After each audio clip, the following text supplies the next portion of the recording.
Hello everyone, I am doctor Rajni. आज का section शुरू करते हैं। क्रोध पर काबू कैसे डाला जाए, यही आपका क्वेश्चन था ना। तो पहली बात ये है कि हमारे भीतर 5 वासनाएँ हैं: काम, क्रोध, मोह, लोभ, अहंकार। ये वासनाएँ गलत नहीं हैं, इसी के ऊपर आपका जीवन है। 5 इंद्रियों से हम इसका भोग लेते हैं। हमारे अंदर जो 5 इंद्रियाँ हैं, हमारी आँखें, स्पर्श करना, सूंघना, टच करना, अ, टेस्ट करना, ऐसे 5 जो इंद्रियाँ हैं, उसी से हम इनका भोग करते हैं। हमारा जीवन इन्हीं से चलता है। ये हमारे एंड तक खत्म होने वाली नहीं हैं। हाँ, मगर इनका सही इस्तेमाल करना ही योग है। इनका सही इस्तेमाल करना ही एक बैलेंस्ड सम्यकता है, जिसके बारे में बुद्ध ने चर्चा की थी। आपके लाइफ में बैलेंस आ जाना, ठीक है। तो हम इसके ऊपर काबू नहीं डालेंगे। जितना हम वासनाओं के ऊपर काबू डालने की कोशिश करते हैं, इनसे जीतने की कोशिश करते हैं, तो क्या होता है, हम हार जाते हैं, क्योंकि जीतने की लालसा है। इनसे हमें जीतना नहीं है, इसको हमने ट्रांसफॉर्म करना है। ये बहुत अच्छी बात है कि ट्रांसफॉर्म करना है। ट्रांसफॉर्म हम इसको कैसे करेंगे? हम इसी क्रोध की ऊर्जा को ट्रांसफॉर्म करेंगे। तो देखिए, जितनी भी वासनाएँ हैं, उनके अंत तक चले जाना ही अपनी आत्मा का दर्शन करना है। ये सीढ़ियाँ हैं हमें, ये यूँ ही नहीं मिली हैं। ये 5 वासनाएँ बड़ी इम्पोर्टेंट ढंग से मिली है, और इसमें से एक वासना हमारे भीतर, सबके अंदर प्रबल रहती है। किसी के भीतर क्रोध प्रबल रहेगा, किसी के भीतर काम वासना प्रबल रहेगी, किसी के भीतर लालच प्रबल रहेगा। डिपेंड करता है, आप देखिए आपके भीतर कौन-सी वासना आपकी प्रबल है, उसके ऊपर हमने चलना है, उसको सही दिशा देनी है, सही समझ के साथ, सही अवेयरनेस के साथ, उसको हमने ट्रांसफ़ॉर्म करना है। और हर वासना के 2 पहलू रहते हैं। जैसे सिक्के के 2 पहलू होते हैं, एक हेड होता है, एक टेल होता है। ऐसे ही जैसे क्रोध में क्या है? अशांति है, तनाव है, परेशानी है। इसकी वासना को सही समझ के साथ, अवेयरनेस के साथ आप देखना शुरू करेंगे, तो इसके अंत तक आपको शांति मिलेगी। तो क्रोध का दूसरा पहलू क्या है? एक पीस ऑफ माइंड। तो आप क्रोध में जी रहे हैं, इट मीन्स कि आपकी जो सोल का लेसन है, आपका जो इमोशनल लेवल का लेसन है, वो यही है कि आप से जीना चाहते हैं। मगर उसके लिए सही समझ नहीं है कि इस वासना के ऊपर हमने चलना कैसे है। तो उस समझ के साथ हम आगे इस वीडियो को कंटिन्यू करते हैं।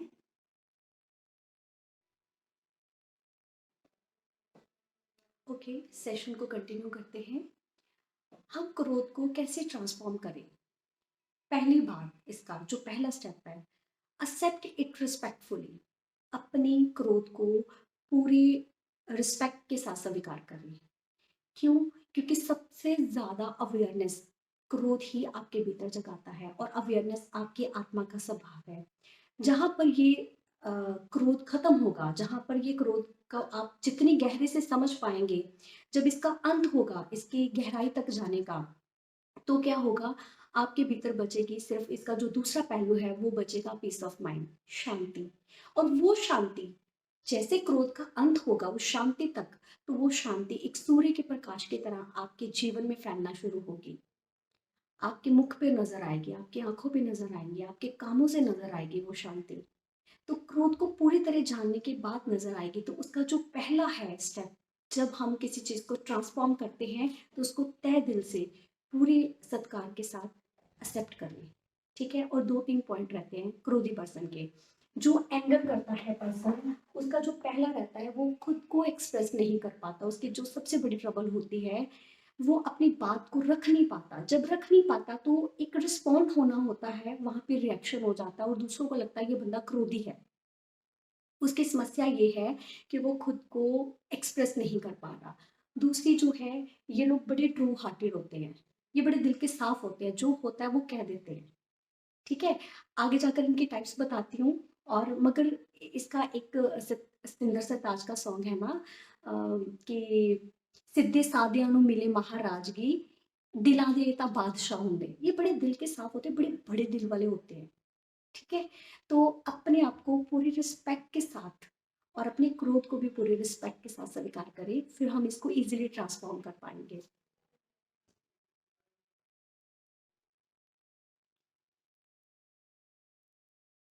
आगे बात करते हैं, 2 तरह के लोग होते हैं। कैसा एंगर करते हैं वो? 2 तरह के होते हैं। एक होते हैं जो बाहर की तरफ, मतलब जैसे उनको कोई चीज़ बुरी लगी, उन्होंने बाहर की तरफ उसका रिएक्शन दिया। कई बार होता है कि वॉयलेंस भी कर देते हैं लोग, कोई चीज़ तोड़ देते हैं, नुकसान कर देते हैं, किसी चीज़ को उठाकर फेंक देते हैं। हो सकता है दूसरों को 4 थप्पड़ भी लगा दें, ठीक है? तो वो हो गया बाहर की तरफ एंगर का, ठीक है? तो दूसरा जो है वो करते हैं, उस वक़्त तो कुछ नहीं बोलते हैं, उसको सप्रेस कर लेते हैं, दबा लेते हैं उसको। लाइक जैसे जवाब नहीं देते हैं आगे से, या आगे से उनको कोई रिस्पॉन्ड नहीं करते हैं, बोलते हैं कि इसको शांत होने दें। तो वो लोग होते हैं जो अंदर की तरफ गुस्सा करते हैं। बाहर तो वो कुछ नहीं बोलते हैं, मगर भीतर जो उसको सप्रेस करने का उनका पावर होता है, वो भीतर डैमेज कर देता है। पहले वाले बाहर डैमेज करते हैं, बाहर की चीज़ों को तोड़ते हैं, दूसरे वाले अंदर की चीज़ों को डैमेज करते हैं, ठीक है? अंदर उनके किसी, जैसे लीवर में रिज़ेंटमेंट बहुत स्टोर होने के चांसेस होते हैं हमारे, जो छोटा-छोटा एंगर दबा देते हैं, उनको किडनी स्टोन बहुत होने के चांसेस होते हैं, क्योंकि जैसे कोई बात हुई और उसको दबाने की जो प्रक्रिया रहती है, उसमें कुछ केमिकल रिएक्शंस होते हैं जो हमारी बॉडी में डिज़ीज़ पैदा करते हैं, ठीक है? एड्रेनलिन सिक्रीशंस होती है, डिपेंड करता है कैसा एंगर था, कैसा आपने उसको सप्रेस किया, किस तरीके से सप्रेस किया, वो कौन से ऑर्गन पे इफ़ेक्ट कर रहा है। मेनली आपका किडनी और लीवर रहता है, ठीक है? तो क्या होता है कि जो बाहर की तरफ गुस्सा करते हैं, ठीक है, उन्होंने 50,000 का एलसीडी तोड़ दिया। कई मेरे ऐसे क्लाइंट थे, किसी ने दरवाज़ा तोड़ दिया।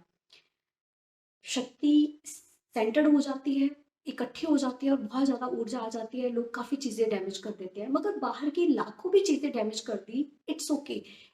जो बाहर की तरफ गुस्सा निकालते हैं वो फिर भी बेटर है, क्योंकि वो मन में कुछ नहीं रखते हैं। जो दूसरे हैं, जो गुस्सा पी जाते हैं, जो अंदर की तरफ गुस्सा रखते हैं, ऐसा कुछ नहीं है कि गुस्सा किसी को नहीं आता। कोई इतना महान नहीं होता है, गुस्सा सबको आता है। मगर बात ये है कि वो दबाने की पावर ज़्यादा रखते हैं। जो बाहर निकालने की पावर ज़्यादा रखते हैं, उससे बी पार्ट वाले, जो दूसरे पार्ट वाले हैं, जो इनसाइड गुस्सा रखते हैं, वो दबाने की पावर ज़्यादा रखते हैं। दोनों में फ़र्क क्या है? क्या फ़र्क है? जो दबाने की पावर ज़्यादा रखते हैं, वो ज़्यादा खतरनाक गुस्सा है उनका, क्योंकि वो उसको पालते हैं गुस्से को, ठीक है? उसको ग्रजेस बनाते हैं, उसको नफ़रत में बदल देते हैं, उसको रिज़ेंटमेंट में बदल देते हैं, कितनी देर से बातों को पकड़ कर रखते हैं और उनका सोलर चक्रा जो है, वो डैमेज होना शुरू हो जाता है, उनके ऑर्गन्स पर इफ़ेक्ट आना शुरू हो जाता है। फिर कई बार मैंने ऐसे लोगों को देखा है, जब अच्छा माहौल होता है, वहाँ पर बात लगाने की, बात ताना मारने की कोशिश करते हैं, ठीक है? और देखो ना, आपने पहले एंगर को अंदर दबा कर रखा, उसको नासूर बनाया, अब उस हथियार से आप दूसरे के ऊपर वार करते हो, तो क्या होता है कि आप उसके भी चक्रास को और ऑरा को टियर करते हो। आपने उस पर हाथ तो नहीं उठाया, मगर आपने परेशान उसको इतना कर दिया, दूसरों तरीके से उसको दुःख देकर, उसको सताकर, उसको ताने मारकर, उसको ऐसे वर्ड्स बोलकर, तीखे शब्द बोलकर उसको आपने बीच-बीच में बार-बार गुस्सा ऐसे इस तरीके से निकाला कि वो दूसरों को तो नज़र नहीं आएगा कि आपने गुस्सा नहीं किया, मगर आप उससे भी, जो पहले वाला जिसने बाहर की चीज़ें तोड़ी है, उससे भी ज़्यादा उसका डैमेज कर रहे हो। आप उसके चक्रास को टेयर कर रहे हो, आप उसके ऑरा को टेयर कर रहे हो और आप खुद को भी दुःख दे रहे हो।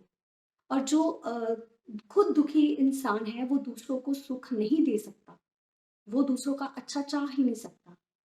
तो आप इस चीज़ का ध्यान रखें कि आप किस टाइप के हो। अगर तो आप बाहर को गुस्सा निकाल रहे हो, या आप अंदर को रख रहे हो, है तो दोनों ही बुरे, मगर फिर भी अगर इन दोनों का अगर मैंने एनालिसिस करना हो, तो जो बाहर को गुस्सा निकाल रहे हैं वो फिर भी बेटर है। जो जैसे हैं वैसे दिख रहे हैं, इनको ट्रीट करना थोड़ा ईज़ी हो जाता है। ये जो इनसाइड गुस्सा पालते हैं, अंदर दबा लेते हैं और शो करते हैं हम गुस्सा नहीं करते हैं, इनको ट्रीट करना, इनको हील करना बड़ा डिफ़िकल्ट हो जाता है, क्योंकि इनके अंदर एक ईगो डेवलप हो जाती है, हम बड़े महान हैं, हम गुस्सा नहीं करते हैं, ऐसी ईगो को तोड़ना बड़ा डिफ़िकल्ट हो जाता है। तो आप देखिए आप किस टाइप के हैं।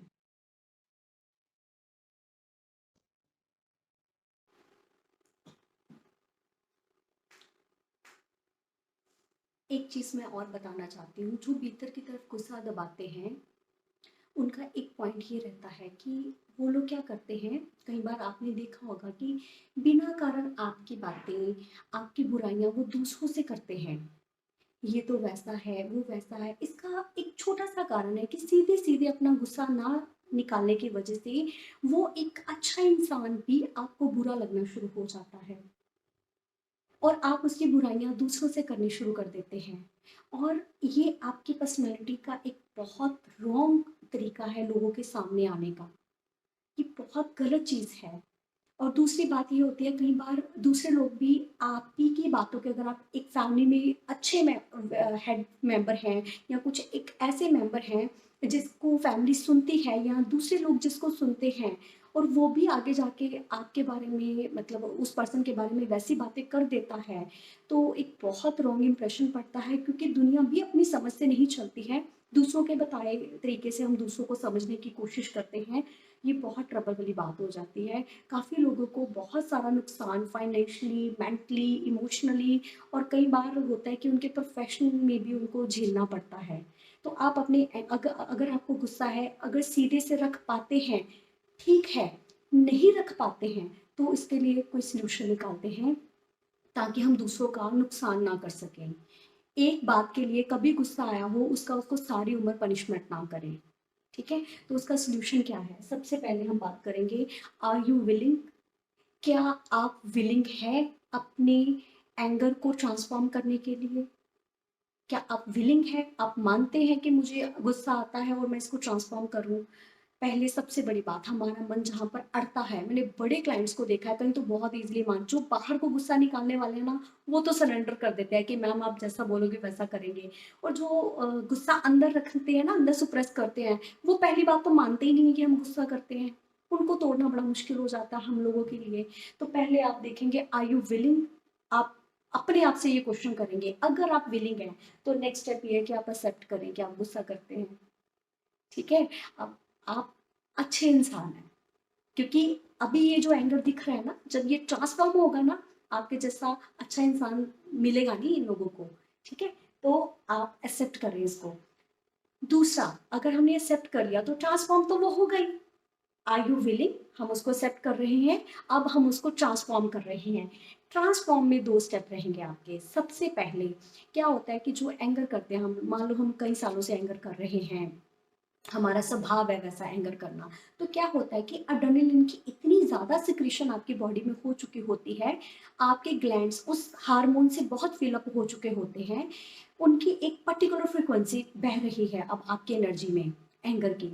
ठीक है? तो क्या होता है कि जब पहले की ग्रंथियाँ, पहले के ग्लैंड्स फिल अप हैं, तो उनको हल्का सा ट्रिगर मिलता है और आप गुस्सा कर देते हो, जो आपके भी हाथ में नहीं होता है, और आप फील करते हैं कि मुझे नहीं करना चाहिए था, मैंने ज़्यादा रिएक्शन दे दिया। वो उसका कारण क्या होता है, जो पहले की फिल अप आपके एड्रेनलिन की सिक्रीशंस हैं, उनको हम रिलीज़ करेंगे। उनको हम कैसे रिलीज़ करेंगे? हम क्या करेंगे, ओल्ड वन रिमूव करेंगे, ठीक है? तो उसमें आप रोज़ अपने किसी एक आइसोलेटेड कमरे में जाएँगे घर के, उसको लॉक करके, बाहर की किसी को परेशानी ना हो। आप चाहे तो म्यूज़िक भी लगा सकते हैं, कोई एक्सरसाइज़ म्यूज़िक, लाउड म्यूज़िक लगा सकते हैं, क्योंकि उस म्यूज़िक के साथ कनेक्शन बनकर आपका कैथार्सिस होना बेटर हो जाता है। ओल्ड वन ग्रंथियों को रिमूव करने के लिए, जो एड्रेनलिन सिक्रीशन से, आपके रॉन्ग पैटर्न से, आपके नेगेटिव बिलीफ से बन चुकी हैं कि मैं एंगर करती हूँ, अगर नहीं भी कर रहे हैं ना, उस बंदे की वो पहचान ही वैसे बन जाती है, ये तो एंगर वाला है, ये तो एंगर वाला है। तो उनको भी हमने तोड़ना है। हमने खुद तो एंगर किया, दूसरों ने भी हमें बहुत परोसा। ये तो ऐसा है, ये तो वैसा है, तो उसके ऑरा में वो एनर्जी स्टोर होनी शुरू हो जाती है, वो तरंगे दूसरों की भी आपके ऑरा में आती है। आपकी फ्रीक्वेंसी मान लो 50 हर्ट्ज़ है, ठीक है? दूसरे आपके बारे में बोल रहे हैं, ये तो गुस्से वाला है, ये तो गुस्से वाला है, तो उसकी भी 50 हर्ट्ज़ आपको अगर मिल जाती है, तो आपकी 100 हो जाती है और आप एंगर करोगे, ठीक है? अगर आप चाहते हैं कि वो पर्सन एंगर ना करे, तो आपको उसके लिए अच्छा बोलना होगा। अच्छा उसके ऑरा में भेजना होगा, बार-बार आपको अच्छी ऊर्जा उसको ऑरा में भेजनी होगी ताकि उसका ऑरा रिपेयर हो, ठीक है? तो आपने ये दोनों एनर्जीज़, जो आपकी खुद की एनर्जीज़ क्रिएट हुई है और जो दूसरे लोग आपके ऑरा में आपको भेज रहे हैं, आपने दोनों को नलिफाई करने के लिए कैथार्सिस करना है। क कैथार्सिस होता है रिचन, रिचन मतलब आप बंद कमरे में जाएँ आधे घंटे के लिए जाएँ और देखिए आपका मन क्या करना चाहता है। जैसे आपको स्टार्टिंग में बड़ा लगेगा, बोरिंग सा लगेगा कि मैं नकली-नकली सा कर रहा हूँ, मेरे से नहीं ये हो रहा। मगर जैसे ही आपकी फ्रीक्वेंसी बढ़ेगी, आपका वेग बढ़ेगा, तो वो कैथार्सिस रियल में होना शुरू हो जाएगा। आप पिल्लो लेके जा सकते हैं अंदर, आप चीखें मार सकते हैं बंद कमरे में, रो सकते हैं, चिल्ला सकते हैं। आपका जैसे-जैसे एंगर दबा हुआ है अंदर, जो बाहर को एंगर करते हैं उनका भी, और जो अंदर को दबाते हैं उनका भी, आप अपनी फ्रीक्वेंसीज़ को बाहर निकालेंगे, तोड़ेंगे इन फ्रीक्वेंसीज़ को। डेली कमरे में जाकर आप रोएँ, चिल्लाएँ, जो आपका मन करता है करें, गालियाँ निकालें, जो जैसे चीखें मारें, जो करने को मन करता है वैसे करके उसको निकाल दें। गुस्से के गुस्सा हम खुलकर करेंगे। पहले हम लोगों को बोला जाता था आप गुस्सा मत करो, आप गुस्सा मत करो, तो गुस्से को दबाना शुरू हो गए, दबाने से वो और ज़्यादा हमारे जीवन में बढ़ गया। क्योंकि वासनाएँ दबाने से कुछ नहीं होगा। हाँ, आप इसको खुले दिल से करें, इसको आमंत्रण दें कि हाँ, हम खुले दिल से गुस्सा करेंगे, मगर किसी के ऊपर नहीं, बंद कमरे के ऊपर, पिल्लो के ऊपर। आपको वो पर्सन भी दे दिया जाएगा कि ये लो, इस पर्सन के ऊपर आप गुस्सा निकालो, थप्पड़ मार लो इसको, इसको जो करना है कर लो। आप कभी भी नहीं कर पाएँगे, क्योंकि वो पर्सन के साथ आपकी अटैचमेंट्स भी हैं, आप उसको प्रेम भी करते हो, मगर जब आपको बंद कमरे में बोला जाएगा तो आप वैसे ही गुस्सा निकालेंगे जैसे आपको निकालना चाहिए, जैसे आपकी ग्रंथियाँ फ़िल अप हैं, ठीक है? मेरे एक क्लाइंट थे, वो नर्सिंग कर रहे थे, उनको किसी आई थिंक मतलब अफ़ेयर था, तो लड़के ने धोखा दे दिया था, कुछ ऐसे था, तो वो डिप्रेशन में जा रहे थे, तो मेरे पास आए, मैंने उनको कैथार्सिस के लिए बोला। तो कैथार्सिस करने में उन्होंने बताया कि वो आई थिंक उन्होंने पिल्लो ही फाड़ दिया सारा, इतना गुस्सा उसके ऊपर निकाला उन्होंने। इतना मतलब कहते मुझे पता ही नहीं था कि मेरे अंदर इतना गुस्सा भरा पड़ा था कि मैं उसको किल करना चाहती हूँ। कई बार जब आप जस्ट बैठकर सोच रहे होते हैं तो आपके फ्रीक्वेंसीज़ का भी आपको होश नहीं रहता कि आप उस बंदे को किल भी करना चाह रहे हैं। तो इतनी अंदर गुस्सा पालकर हम कहाँ एक अच्छे हीलर, एक अच्छी हीलिंग कर सकते हैं, ठीक है? और आपने क्या करना है, आपने भी बंद कमरे में जाकर जो आपका मन करता है करने दो। अब मेरे को कई बोलते हैं मैम हम चीखें मारने को मन करता है, चीखें नहीं मार सकते हैं। आप फुल इंटेंसिटी से चीख मारो, अपने हाथ से बाहर आवाज़ मत निकालो, मगर अंदर से वैसे निकलने दो, आपने वैसे ही दबाई होगी। आपने एंगर वैसे ही दबाया होगा, वैसे ही कोई बात रखना चाहते होंगे, आपको चुप करा दिया गया होगा, वो चीखें वैसे ही निकलेंगी, अंदर से पूरी इंटेंसिटी निकलेगी, बाहर आवाज़ नहीं निकलेगी। ज़्यादा लॉजिक्स में ना पड़ें, सिर्फ डू कैथार्सिस। बंद कमरे में जाकर आप अपने आप को खुलने दें। आप अपने साथ नहीं खुल रहे हैं, दूसरों के साथ क्या खुलेंगे हम? दूसरों के साथ हम क्या अपनी बात को सही तरीके से रख पाएँगे? कई बार होता है हम बात रखना चाहते हैं अपनी और उसके साथ पीछे का सारा अटैच करके रखते हैं। जो अभी बात हो रही होती है, वो भी नहीं क्लियरली बता पाते हैं और पिछला सारा अटैच कर देते हैं उसके साथ।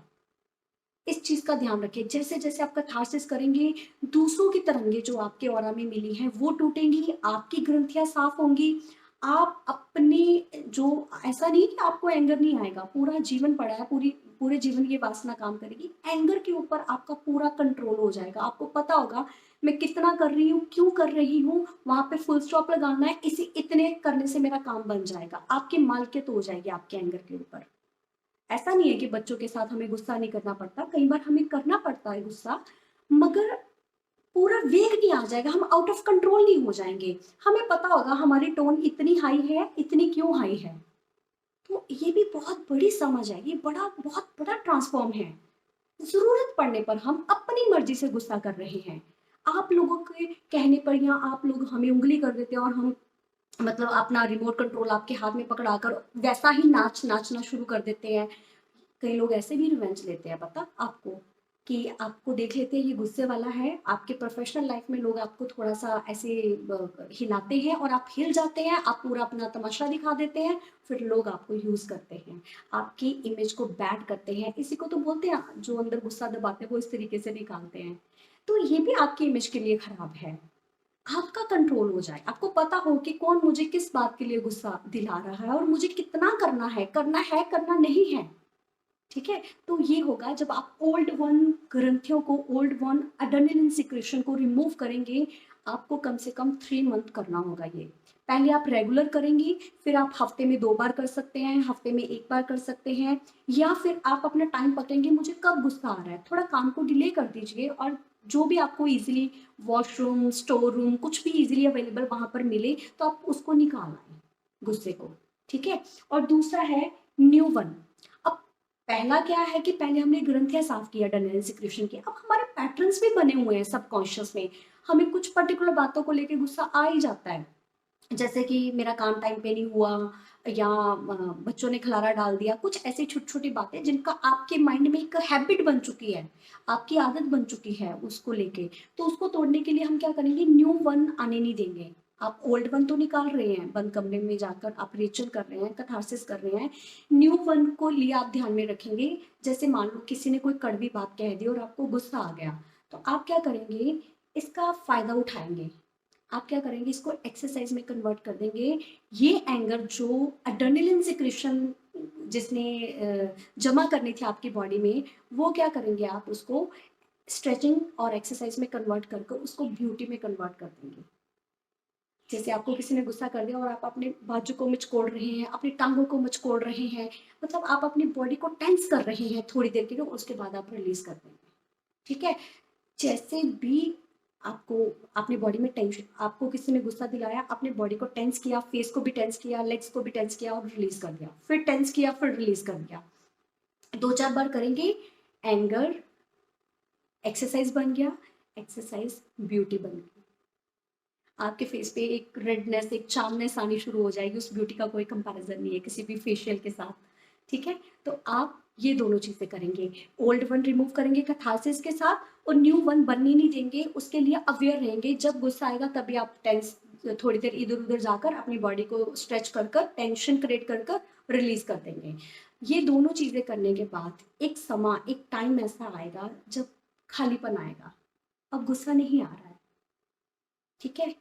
अब क्या हो रहा है, एक खालीपन आ रहा है, एक एम्प्टीनेस आ रही है, उसके भीतर से बिखरेगी पीस, शांति।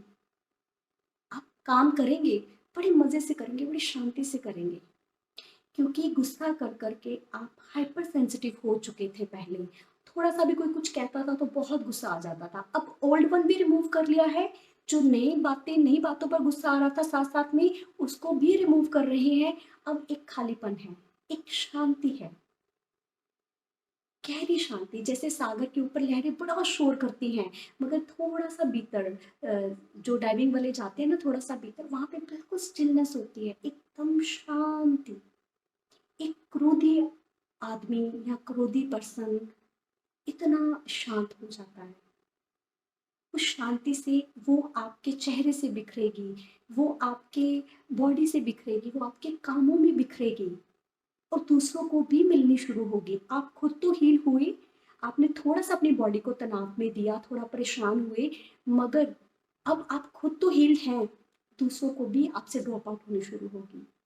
क्योंकि आप क्रोध के अंत तक चले गए। आपने खुले दिल से स्वीकार किया क्रोध को और खुले दिल से बंद कमरे में क्रोध किया, तो आप खाली हो गए।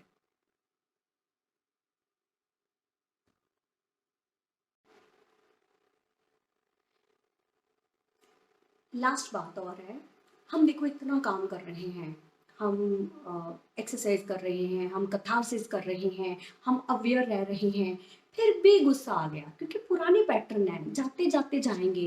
हो सकता है इस बर्थ के ना हो, पिछले बर्थ के भी हो, आपके कोई पता नहीं है ना, कई बार होता है घर में पेरेंट्स वैसे होते हैं, हमें उनसे भी कुछ हेरिडिटिकली चीज़ें मिल जाती हैं। तो एक चीज़ ध्यान में रखें, जो सबसे बड़ी प्रॉब्लम क्या होती है, पहले हम गुस्सा करते हैं, फिर उसके बाद हम गिल्ट में आ जाते हैं, हम पछताना शुरू कर देते हैं कि हाय पता नहीं क्या हो गया, फिर से गलती कर दी मैंने। इट मीन्स कि आपने अपने गुस्से को पूरी तरह से स्वीकार नहीं किया, ठीक है? पछताने का मतलब क्या होता है, खास तौर पर क्रोध में। मैं आपको एक बात बता दूं, वैसे तो हम हर वासना में ऐसे करवाते हैं कि बाद में गिल्ट मत करना, ये जाते जाते जाएंगी, क्योंकि अभी हमारे अंदर उतनी अवेयरनेस नहीं आई है। जब पूरी अवेयरनेस आ जाएगी तो ट्रांसफॉर्म हो जाएगा, टाइम लगेगा। पछताना नहीं है, पछताने का एक मतलब होता है, अभी आपने क्रोध किया, अब आप ऊर्जा इकट्ठी कर रहे हैं, पछताने का मतलब होता है हम इस क्रोध को इकट्ठा कर रहे हैं अगला क्रोध करने के लिए। जब आप गिल्ट ही नहीं करेंगे, आप गिल्ट ही नहीं पैदा करेंगे, तो एड्रेनलिन सिक्रीशन होगी नहीं। गुस्सा कर दिया, मेरा स्वभाव है भाई, मेरे से गया हो, ठीक है। जब आपने अपने क्रोध को स्वीकार कर लिया, दूसरे भी खुद को आपको स्वीकार करेंगे कि थोड़ा सा गुस्सा कर लेती है, कोई बात नहीं है, गुस्सा कर लेता है ये पर्सन, ठीक है। आपने पछताना नहीं है। क्रोध हो गया इन दिनों के बीच में, जब आप कैथार्सिस कर रहे हैं, प्रैक्टिस कर रहे हैं अपने आप अपने क्रोध को निकालने की, तो उस दौरान फिर से गुस्सा हो गया, तो आप क्रोध नहीं, मतलब आप पछताएंगे नहीं, आप गिल्ट में नहीं जाएंगे, ताकि दोबारा ऊर्जा इकट्ठी ना हो और वो दूसरे क्रोध के लिए तैयार ना हो। अभी यहाँ पे आपने माइनस कर दी, आपने पछताया नहीं, आपने गिल्ट पैदा नहीं किया, तो अगली बार जो क्रोध होगा ना, उसकी इंटेंसिटी कम हो जाएगी। आपको खुद लगेगा, अरे मैंने तो पहले से कम किया गुस्सा, फिर उसके नेक्स्ट टाइम वो भी नहीं रहेगी, then you will be happy.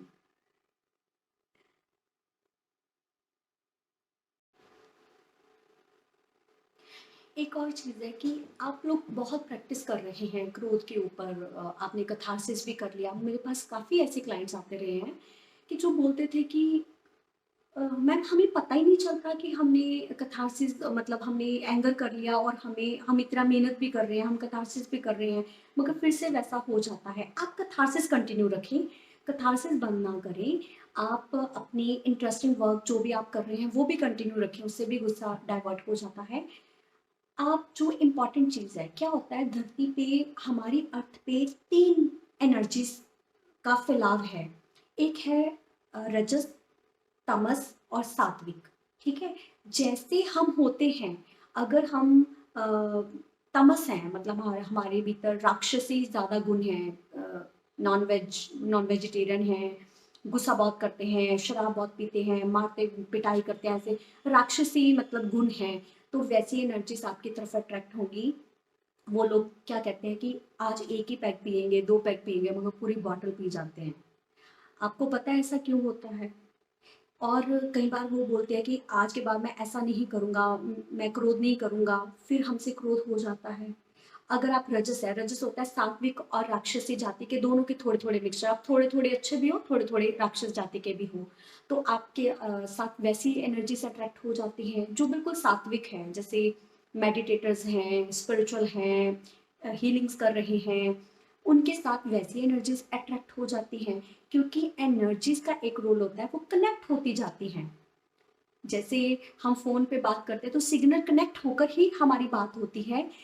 Frequencies का एक, उनका भी एक स्वभाव है, वो कनेक्ट हो जाती है, सेम फ्रीक्वेंसीज कनेक्ट हो जाती हैं, ठीक है। अगर आप गुस्से वाले हैं, आप एंगर करते हैं, तो आपकी फ्रीक्वेंसी, मान लो आपकी फ्रीक्वेंसी 250 हर्ट्ज का गुस्सा है आपका, ठीक है। अब 250 हर्ट्ज का गुस्सा की आपकी फ्रीक्वेंसी ब्लिंक होती रहती है आपकी बॉडी में से, तो क्या होता है, आपका बाहर की कोई भी एनर्जी, जैसे आपके घर में कूड़ा पड़ा हुआ हो, घर की मक्खियां उस कूड़े पे आ रही हैं, क्या आप श्योर हैं कि बाहर की मक्खियां उसके कूड़े में नहीं आकर बैठेंगी?